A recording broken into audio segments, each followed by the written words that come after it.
Okay, folks, I think we'll get started. We've got about 11 people online here, and we've got about 4 or 5 in the room. So thanks for coming again. And I'm just going to hand it over to Emily and Michael from USURJ, who are just going to talk to us about publishing with the Undergraduate Research Journal. So thank you both so much for coming.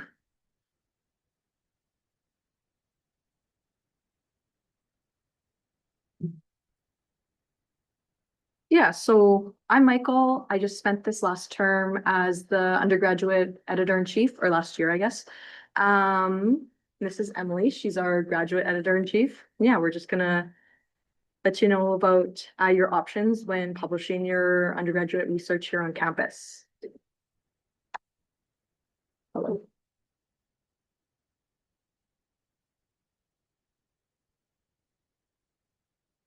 How do you flip the slide on your computer?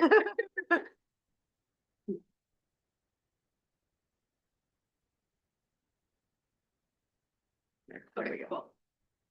Okay, so what is USURJ? USURJ is an online peer-reviewed scholarly journal that features original scholarly and artistic works by USask students. We publish high-quality research and review articles, research snapshots, which are small form written pieces of ongoing research that you might be completing, artwork, and alternative submissions. Those could be lesson plans, slideshows, etc., from across all disciplines. We have a peer review process, which is double anonymous, with expert reviewers, usually faculty at the university here on campus, or sometimes external and elsewhere in Canada. For those who don't know, peer review means that your work is being looked at by those experts, and it's a sign of quality if you are published after peer review. We are also open access, which makes research freely available to the public. There are no fees for authors or readers, and your work is more likely to be cited and found because, of course, it's not behind that paywall, and people can reach your work from anywhere in the world, no matter their institutional affiliation. We are managed by students, faculty on staff, and staff on campus. Yeah, so why USURJ? So many academic journals will take your work that you submit and either give you a straight up reject or accept with revisions right away. Some journals might not get back to you. We really like to work with our authors, as we know that we're usually a first step in the publishing process for students. So we work with you step by step. So maybe you submit your work and it needs some revisions right off the bat. We will work on that with you rather than give you a straight up reject. So then this increases your chances of being accepted after review. And then we also want to make this a learning experience for you so that if you're interested in publishing again in the future, you have a little bit more experience. And then the other reason is we accept submissions on a rolling basis. So maybe you finish your thesis at the end of April, you decide that that's a good time to submit for you. We'll work with you on your timeline there. We have a lot of notable citations as well that kind of goes towards our credibility as a research journal. If you're wondering if I got published in USURJ, where would my work actually end up? Who would be looking at it? Who would be potentially citing it? We have had citations from Nature, Why Big Cats Are at Risk of Extinction Due to Their Exceptional Predatory Abilities. We've had works cited in the International Journal of Management Education, cited in the Journal of Geriatrics, the Journal of Veterinary Behavior, cited in Springer Book Cannabis, and a whole bunch of other journals, just to show that our work is getting out there. Researchers are seeing it from around the world and are potentially citing it in their other publications. Yeah, and then our final little why us, we also have our best paper prize. So we offer 2 annual prizes of $200 to recognize some of the top undergraduate research that's happening here on campus. We are also considered Diamond Open Access, which is a statement of quality. It means that we're free for readers. We're not behind that paywall and high readership potential, as we talked about. We're also free for you as authors, and you retain copyright and in any work that you publish. This is different than some academic journals that might be free for readers, but might require you to pay a processing fee. We don't do that. We are peer reviewed, as I said, and again, free from most copyright restrictions. And we have the ability for you to kind of self-select your own copyright criteria to make sure that your work has the restrictions and the labels that you want it to have. Yeah, and so why seek publication? It definitely is a boost to your CV. It allows you to join the academic conversation, have your work appear openly on Google. You also get to contribute to research. It enhances your writing, research, and communication skills. I found that after I joined the journal, I definitely knew what to look for when editing my own papers. You gain expert feedback either way. So if your paper goes to peer review, you get to learn from experts in your subject area. And then there's also the possibility of winning that best paper prize. Okay, so who can submit? Undergraduate students in any college or program at USask are eligible to submit their articles to USURJ as long as your work was completed while enrolled at the University of Saskatchewan. If you happen to be someone who's taken a study abroad class, if you are still registered as a USask student, you are welcome to submit any of that work to USURJ. Additionally, once you graduate, you have 2 years to submit work done as an undergraduate student to the journal. USURJ also considers multi-authored papers, including papers co-authored with professors or graduate students, as long as the undergraduate student is the primary author. So if you're doing summer research, for instance, in a lab and you might have a graduate student or professor as someone who you are working with, you're still eligible to publish that as long as you are that first listed author.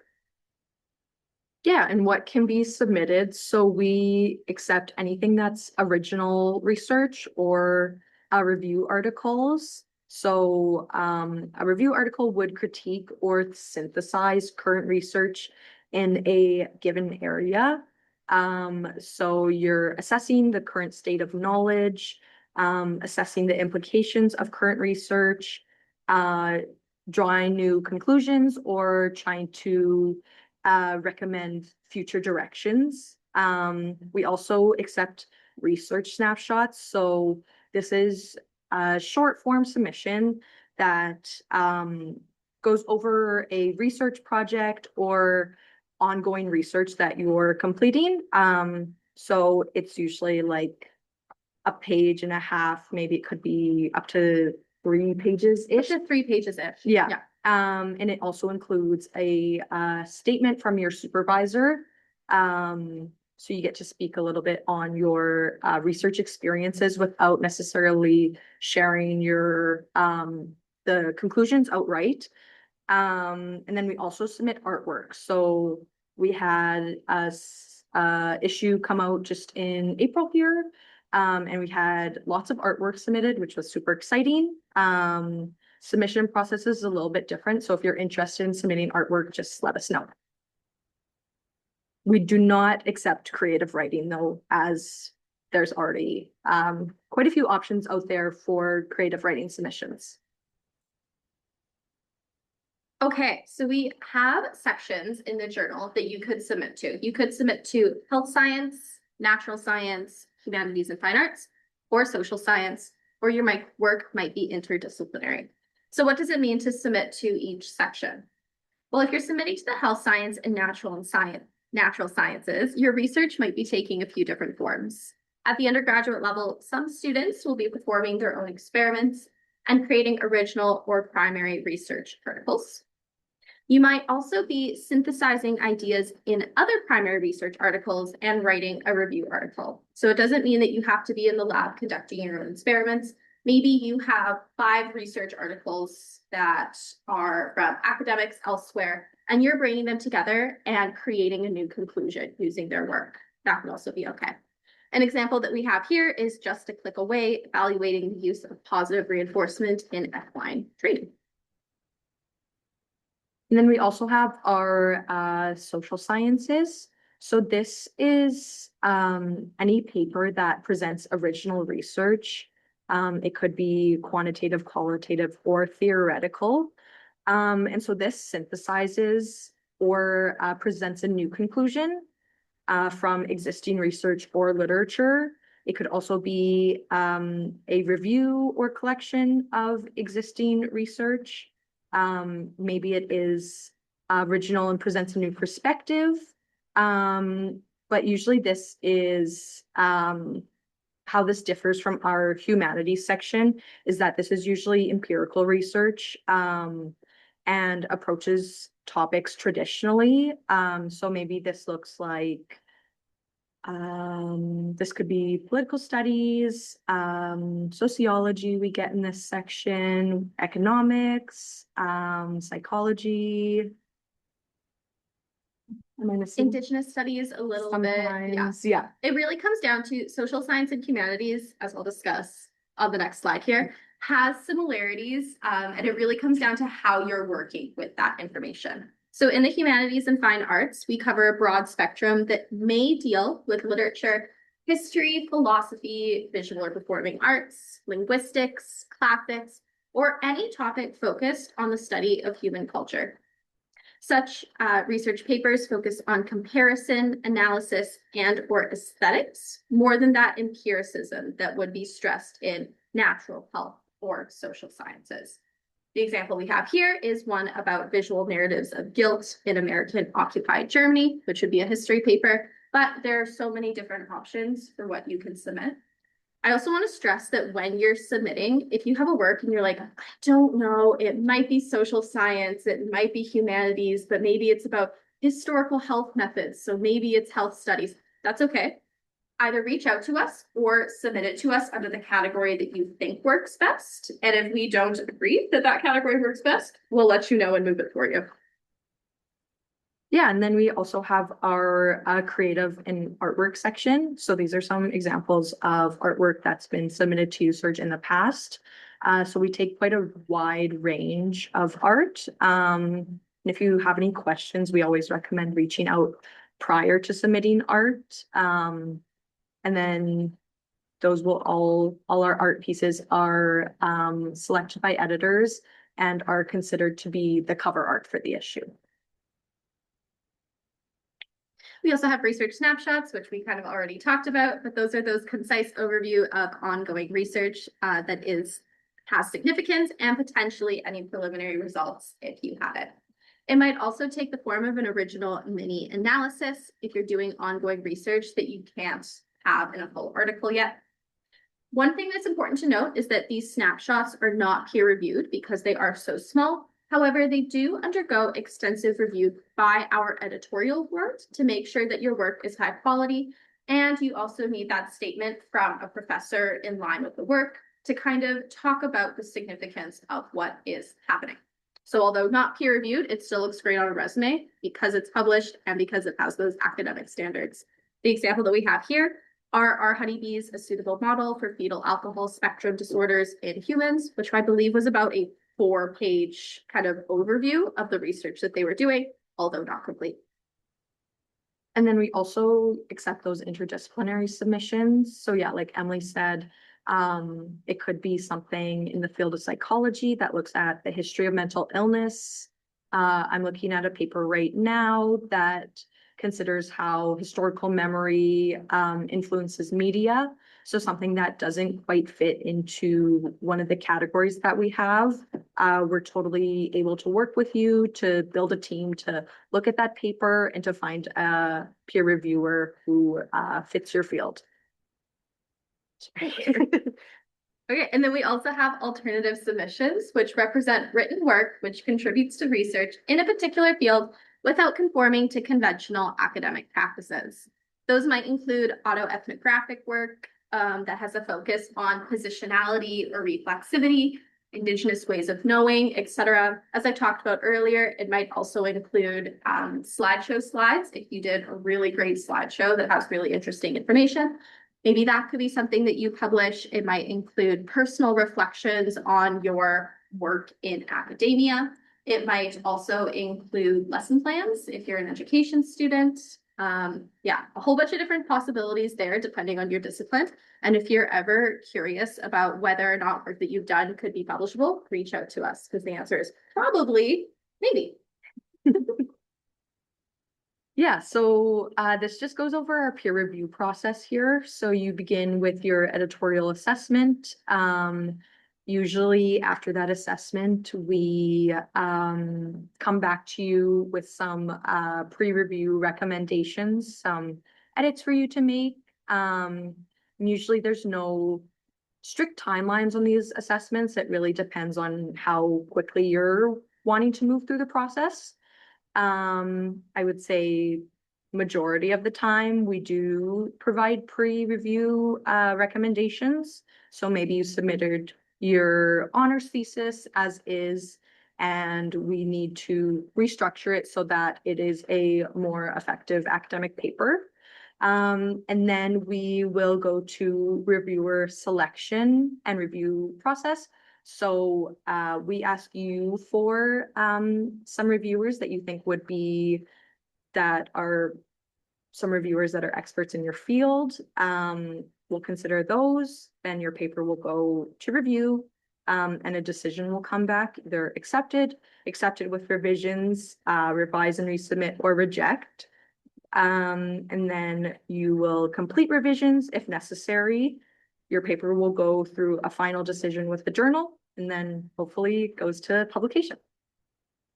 I think it's also good to stress here that even if your work is not chosen to move forward to peer review, we will always provide you with feedback. Usually this will take the form of us saying, hey, this has a lot of potential. Here's some revisions. If you make the revisions, we'd love to see this again. Or we might say, hey, this would need a lot of work, but if you want to work with, let's say, a writing center tutor from the library, etc., this has potential in the future. Okay, so what is peer review? Peer review refers to the evaluation of work by experts in a similar field of study. These reviewers are not part of the editorial board. As I mentioned, they are a lot of times graduate or faculty members at USask, but they could also be external to USask in Canada. Peer review allows the editorial board to make informed, fair assessments of articles in order to determine suitability for publication, and provides invaluable feedback to authors regarding the strengths of their article and areas requiring improvement. You can see our editorial policies on our website if you have questions about our peer review process, or you can always email us as well. USURJ also employs a double anonymous peer review process, which means that the author's identity will be concealed from the reviewers, and it also means that you will not know who has reviewed your work. Yeah. We do ask also in peer review that you list two authors in your or two possible peer reviewers in your publication agreement. That doesn't mean that those are the authors or the peer reviewers that we will reach out to. And it's also important to note that you should not reach out to any potential peer reviewers. If we do find out that you have reached out to peer reviewers, it means that we cannot use them in peer review because, again, that double anonymous process has been compromised then. Yeah, so getting started with the publication process, you're interested, where you go from here. We recommend for a first step, speaking with your professors. They are very experienced in publishing, and they might have feedback or have tips on how to organize your work in your specific field. They also might offer to review an assignment that you're interested in publishing. Also, if you are working with any human or animal subjects, then you will definitely need an ethics approval. So be sure to leave time for this process prior to submitting to USURJ, as it can be lengthy. And we also recommend reading over our author guidelines and submission checklist. We have some tools to help you prepare before submitting. We also suggest that if you are going to require ethics approval, if your work does involve human or animal subjects, get started on that ideally before you start working on your project. It's quite hard to get retroactive ethics approval, not impossible, but quite hard. So if you are working on a assignment in class and you're like, wow, I think this could be great, I think this could be publishable just based on the idea, go through and get ethics before you start. Okay, so We also suggest that you identify research gaps and problem statements to help you understand what your work is actually doing and what its contribution would be to the scholarly conversation. A research gap might take the form of, we don't know XYZ. It might be a missing piece in literature, an ignored population, an unanswered question, conflicting studies, etc. Or you might look backwards. Well, I know that XYZ is real. Let's find out why we know that. An example here might be missing piece in literature. Shakespeare talks a lot about sleep. Why does Shakespeare talk a lot about sleep? And then you try to find out why. You could also identify a problem statement. Because we don't know X, Y is a problem. Because we don't know why Shakespeare values sleep, we don't know why he talks about it so much. Why the gap matters in the real world. So it's great that you've identified this thing that's happening in your area of research. Why would someone want to read it? Someone in the discipline and also someone outside of the discipline. This could connect to the human, social, or organizational consequences of your work. And then you also look forward. Now that my research is complete, why is it important and why is it beneficial to the scholarly conversation? And then also within this first step, we just have some considerations when it comes to using AI tools and publishing. So we definitely recommend avoiding citing Gen AI in your academic papers. However, this could be used as a primary source. So this is essential to cite here, but it can't be cited at the moment as factual information. And we also recommend when using Gen AI to aid research that you cite this or acknowledge it in your paper. We've had a few questions this year on AI use and publishing with USURJ. And so we recommend discussing this in your research plans with all collaborators and tracking all AI use so that when you do have questions or when this is a topic that you're discussing with the journal, we know where this AI has been used and if it's an ethical use that can be publishable. We also recommend potentially setting up a documentation and citation system. Documentation is everything, especially if your end goal is getting published. You need to keep good notes, digital logs, and methods for your own help, right? As you're revising your work, you want to make sure that everyone that you've referenced is accurately cited, and a good system helps you do that. And then you can also use some of these digital logs for your manuscript later. These digital logs might include bibliographic or reference information in the citation style of your choice. Summary or paraphrases, those also need to be cited. Facts and figures, of course, need to be cited. Quotations, key terms, any AI use, as we talked about, and response and analysis spreadsheets could also keep track of any work that you have done. We do recommend a citation management software, and there are library workshops and recordings going through this. Zotero is a big one. Mendeley is another big one. Research Rabbit can help you as well. All different systems. You don't have to use these to get published. Lots of our authors have not using these systems and still been successful. But especially if you're completing a larger project, an honors thesis, or just a large term paper or piece of research, you might potentially have a lot of citations, and a citation system can help you keep track of them.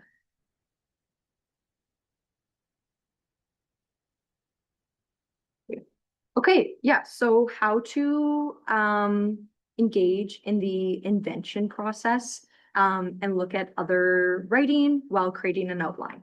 So we recommend outlining your work, thinking about what is the general topic, why is this important, how can a hypothesis be formulated, and what are the results and major findings. So this process helps you situate your work, for a larger audience. So outlining these in your paper really helps to make it clear why the work matters and what you are stating. And then we recommend our level 2, creating an introduction to your paper, having a materials and methods section if it is applicable, having direct results, and then a discussion and conclusion afterwards. So thinking about who's your audience, why is the work interesting, why would they be interested, what is already known about the topic, and then what do people need to know. And along that same vein, our step 2 is situating your work for that wider audience. When turning a course paper into a publishable article, there are going to be some changes. Keep in mind that you may have written the most amazing research paper for your class and your professor thought it was the most amazing thing ever. I'm sure it's great, but it might need a few tweaks to become or to transform from an article that was great for your class to an article that would be great for USURJ's audience. USURJ's audience is broad. It encompasses potentially experts in the field, but also because we are an open access and undergraduate research journal, we want our work to be understandable to a wider audience and the public. So when turning a course paper into a publishable article, make sure that you orient the reader, briefly explain the topic, theory, and key debates. Don't assume that the reader knows your course context, and don't assume that the reader has a lot of information about specific terms or jargon that might be specific to your field. Make sure you define those and keep it in, whenever possible, easily understandable terms. Clarify what the problem is. Don't assume that the reader knows what the problem is. Say what is missing, contested, or unresolved in current literature that you are trying to solve. And make the stakes clear to non-specialists in your subfield. Why do I care if we find out why Shakespeare talks about sleep so much, for example? State your contributions clearly. What does your paper add? Why is your voice important in this scholarly conversation? And what question do you answer or argument do you make in your work? Yeah, and then our step 3, we recommend reaching out to supports here on campus. So we work very closely with the Writing Centre. They put on writing workshops, but also have tutoring sessions. So oftentimes if some heavy pre-review recommendations are provided, we offer to set them up with a tutor in their field so that they have some support through that process. And again, if you're looking for advice on publishing in your field, your professors have plenty of publishing experience. They might have some helpful tips for you or some recommendations on your paper. Also important to note here is if you haven't used the University Writing Centre before, it's free and it's very helpful. They have in-person and online options as well. Okay, so now we move into the final stages. You've done everything. You've met with the tutors, you've talked to your professor, you're really ready to submit this paper. Okay, so what are the final stages? The first thing that you're going to want to do is write an abstract. An abstract is a short, 1-paragraph summary of your work that someone will read in order to figure out whether or not they want to read the whole paper. They help readers see at a glance what you argue, and they help with indexing when a journal is part of a database like ours is. It's a good idea to avoid copying and pasting from your article. Try writing your abstract from memory to pull out the key points. Your introduction is going to set up turns in your article in a way that your abstract doesn't have to. So make sure that it is friendly for first-time readers and succinctly expresses what your work will be saying. Abstracts should usually be no more than 250 words long. We will also suggest that you suggest reviewers, as I mentioned before, as part of the submission. These will be 2 reviewers who are familiar with your area of research, but are not familiar with your specific work. Your suggested reviewer cannot be the professor who marked your paper because they know that it's yours. It also can't be someone who has in-depth knowledge of your work already, or someone who will be able to look at your work and say, oh yeah, I know that John wrote that. Can't have that. Suggestions can include graduate students or faculty at USask. They could also be suggestions external to USask. We usually say that if your work has an expert at USask, list them first. But if your specialty area is niche, you can go external and suggest reviewers elsewhere in Canada. Important, and as I mentioned before, contacting potential reviewers will compromise the anonymous review process. Do not suggest the supervising professor as reviewer, and do not contact other reviewers beforehand. We will do that for you. You will also be asked to fully anonymize your submission. That means taking out all record that the submission is yours. So your name by the page number will have to be removed. All information regarding you or co-authors will also be removed. And yeah, so these are just some common mistakes that as editors we see. So the work is not situated well enough. It doesn't explain why the research is important, or where there's gaps in current literature. It's not quite translated for a wider audience. So maybe key terms are not defined, or I think currently it has a glossary at the end, but we need that right in the paper. Something that slows down our submission process is missing publication agreements. So you've submitted your paper, but that publication agreement is missing. Really, we can't move forward until we have that. You've submitted to the wrong journals. So we do get some submissions outside of USask, and of course that gets a immediate reject based on our criteria, or your paper is missing key information. Submitting to the wrong journal might also include if your work is super specialized and not able to be formatted for a general audience. In that case, we might suggest going this way. Okay, so you listen to the whole spiel and you're still interested in submitting. How do you go about doing that? The first thing that I would suggest doing is reading the author guidelines and submission preparation checklist on our website. And once you read those, you can click Make a Submission. If you're submitting artwork again, please email us first.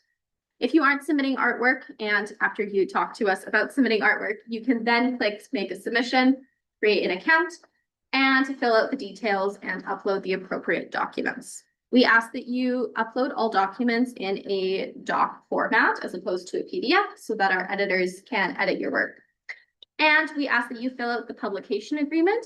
And crucially, a publication agreement is a bit weird. It's a Microsoft form. But once you click send, you don't have access to it anymore. We ask that you email a copy of it to yourself, download it as a PDF, and then upload it for us to our journal software so that all of our editors can access it in our software. Okay, that's our whole presentation. Thank you. Feel free to contact us with any questions, or feel free to ask us questions right now. What questions does everyone have? I'm not sure how to see who has them on the chat. Right on the chat there. Perfect. Okay, good. Thanks, folks. That's awesome. I have a question just Yeah. around ethics. So if I do think that my work requires ethics, who should I talk to about that first? Is that something that someone at the journal can help me sort of wade through that process, or should I be going directly to my supervisor first with that? They need to be aware, obviously, but what would be the best path? Absolutely. I would suggest that either reaching out to your supervisor or the journal as a first step are both good options. Your supervisor or the journal can both kind of help you understand what kind of ethics you would need and can support you in filling out that ethics request. Yeah. Any other questions?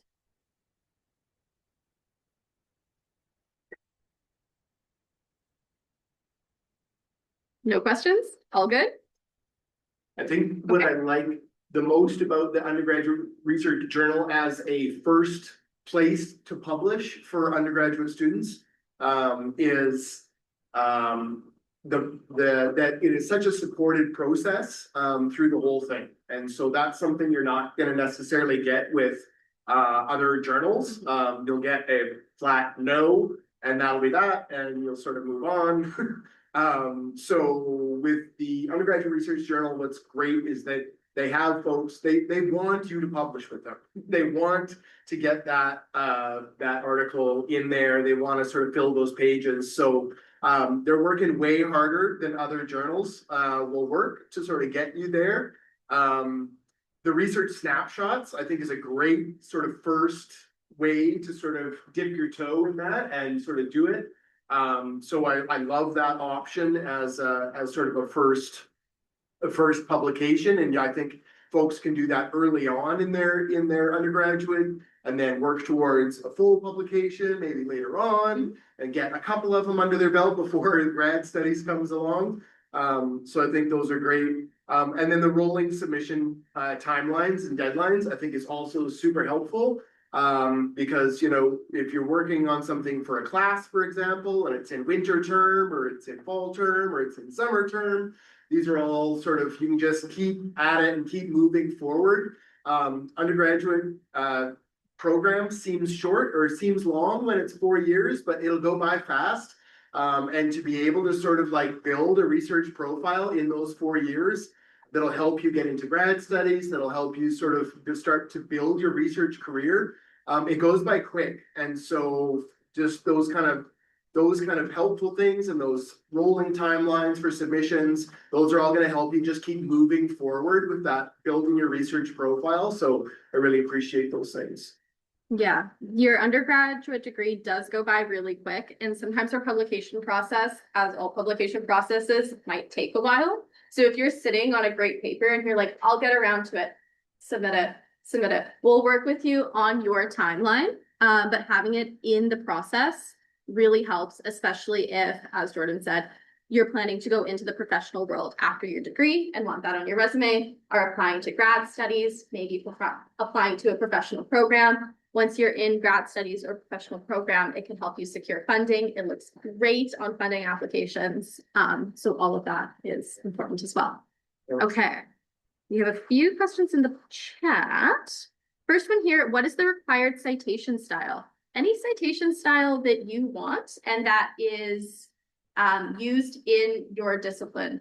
So if you have an English paper, you're probably submitting in MLA.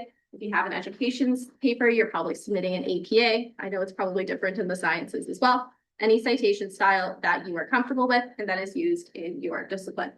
If you ever have any questions about citation styles, the Writing Center is a great place to go. If you think you want to change the citation style, or if you have a great paper, but you're like, I think I only like 50% knew how to use Chicago, but I use Chicago. That's okay. The Writing Center can help you with that. I've used the Writing Center for that. It's very great. Okay, next one. Hello, Hi, thanks for the presentation. I had a question about publishing summer research. Would a poster or communications transcript be publishable, or would it be more appropriate to wait if I was going to use my research for an undergrad thesis later on? What's great about USURJ is that you can publish ongoing work and then still publish your full research once it's done. So if you have a poster presentation or a small piece of work, I mean, communication transcript might need some analysis to go along with it. But if you have a little analysis piece or a poster from the undergraduate research symposia, etc., and you think, hey, that would be good to publish, you definitely can. And then once that work is used in a full undergrad thesis, you can then submit the undergrad thesis to us. One important thing to note, though, is that we don't take full theses, but if you kind of trim down your theses into a journal article, we would take that. Submitting with us also doesn't prevent you from submitting later research to external journals, as long as you are following the submission protocols of the other journals as well. I would say the other place, Matthew, to consider your poster and your full theses later on would be Harvest, which is the University of Saskatchewan's archive of research. there will be a presentation on that later this summer, so look for that one. Emily from the library is going to talk to us about how to get our posters and our research into the archive Harvest, which is the University of Saskatchewan sort of archive of all research that happens here. And that's a great place for your full thesis to go, but they also accept posters from like the USURJ Undergraduate Research Symposium in August, and the Undergraduate Research Symposium that USSU puts on as well. So yeah, there's a presentation on that coming up. So those are good places to sort of get things in as well. And again, look good on the resume and building your research profile. Yeah. Any other questions? One other thing that I'd note that I forgot to mention in the presentation is if you have a really great a really great article or essay that you did for a class that wasn't your major, that's okay. We don't care. Yeah, so if you're a biology major, but you took a random 200 level English class and wrote like the best essay on, I'll say Shakespeare again, that's okay. Submit it. It still looks good on a resume. Yeah. Awesome. Okay, cool. If there are no other comments or questions, we will end it there, but feel free to email us or feel free to ask us questions. And thank you, Emily and Michael. Thank you. Thank you. Appreciate it.